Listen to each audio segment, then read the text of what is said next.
I hate war as only a soldier who has lived it can, only as one who has seen its brutality, its futility, its stupidity, so said Dwight D. Eisenhower, Supreme Commander of the Allied forces at D-Day. Most of us would agree, and yet, despite its carnage and senseless destruction, we can see bravery, toughness, and tenacity, the kind that also speaks to the best in humanity. In this series, we pay tribute to warriors, men and sometimes women, whose stories speak to us down the centuries, whether fighting the good fight or defending a lost cause. They followed the warrior's way. The Mongol warriors were as feared as any soldiers have ever been. The Mongols, on the attack, showed no mercy.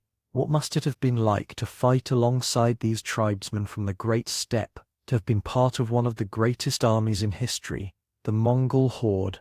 Qanabish, for that is his name, is one such warrior, a Mongol cavalryman. Qanabish has had a tough childhood even by Mongol standards. The name Qanabish actually means maint human and was once a popular Mongol name, since it was believed that it would protect the child from evil spirits. Qanabish is an orphan, whose childhood is spent among distant relatives. It's a tough start in tough times.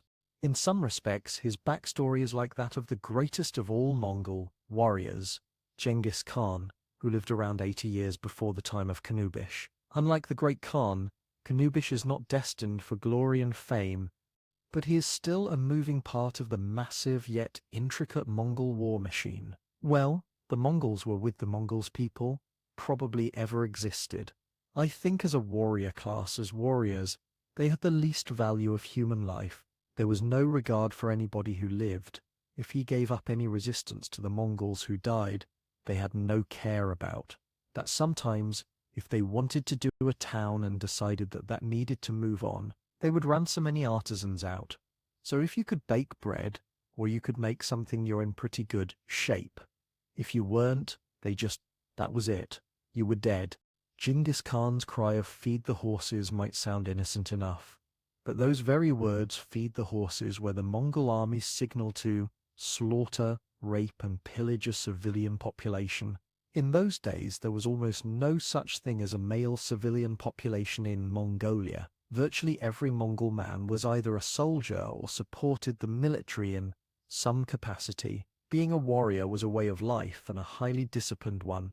In the 12th and 13th centuries, the great Khans of the Mongol Empire carved out the largest empire the world has ever seen, and maybe ever will see, and Mongol cavalry were the vanguard for the armies of that empire, striking terror into the hearts of their enemies for over 150 years.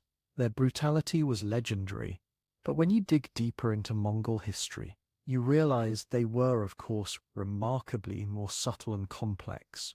The Mongols succeeded because of their discipline, their speed, and their discipline and the awe in which they were held. They fought in small groups of very mobile cavalry. It was certainly a professional army. The name Horde is from the Mongolian world, or to do, which in fact means the camp. I think that's probably where the idea of the Horde came from, but no, they were extremely disciplined force. And again, they may have appeared to be one huge horde, one mass, but in fact they were working in small, sometimes independent groups, which could come together when the occasion demanded. Renowned for their ferocity, Mongol cavalry attacked with lightning speed and devastating effectiveness with the bow and arrow. Pure warriors who fought during winter, unlike those lazy Europeans, they were the fighting force that spearheaded conquest of the largest ever empire by landmass in world history. The Europeans called them devils when they were first confronted with them in the 13th.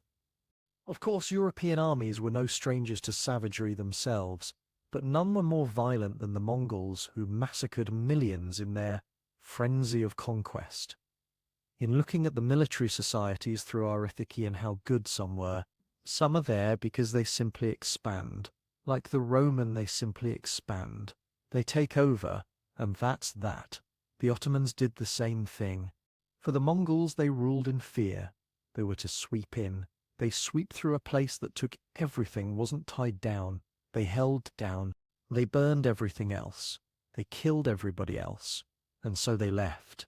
and there was often a time when nobody would rule in that place would come into that area, even though the Mongols had left because they were scared death. They were on the Mongol frontier, and that they would return. There is no doubt that derived with a Mongol horse soldier, Qanabish would have to be a trained killer, willing even to commit what today would be considered war crimes. But let's not forget, these were warlike days. We are speaking about Middle Ages. This was the age of brutality from our point of view, especially, for example, when we are mentioning that Mongols were able to destroy the whole cities and kill everybody if the city did not give up before the battle. This was something usual. This was something that was somehow natural even for the European warriors. They deliberately encouraged this reputation. They encouraged this because it was a method of being cool, to be kind. People were so in awe of them. It's so frightened that they in fact often so ended without a fight. The Mongols were past masters at psychological warfare as well as physical warfare. One story about Mongol brutality, which persists, is of the pyramids of decapitated enemy skulls. The Mongols were said to have built. The story about the pyramids, the towers of skulls, is a true story, but in fact it applies to Temujin.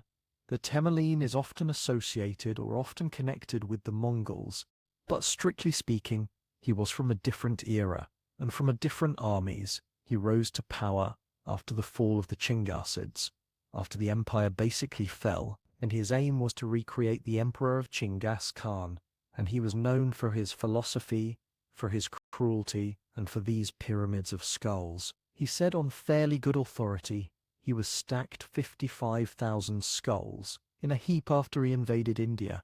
He brought back to him 55,000 carts of gems and jewels,